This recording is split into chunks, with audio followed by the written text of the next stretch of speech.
అందరూ కూడాను ఈ యొక్క మార్గాన్ని ఎంచుకుంటే ఏదైతే మన చమురు యొక్క వాడకాన్ని తగ్గించి పొదుపు చేసినట్లయితే మనం కూడాను ఈ దేశానికి చేదోడు వాదోడుగా మోడీ ప్రభుత్వానికి అండగా నిలిచిన వాళ్ళం అవుతాం.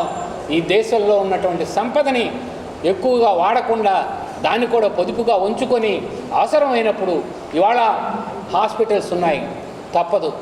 హాస్పిటల్ నుంచి బయలుదేరి మద్రాసుకు వెళ్ళి ఆ యొక్క పేషెంట్ని మరి బతికించుకోవాలి అంటే వాళ్ళ అంబులెన్స్ తీసుకుపోక తప్పదు.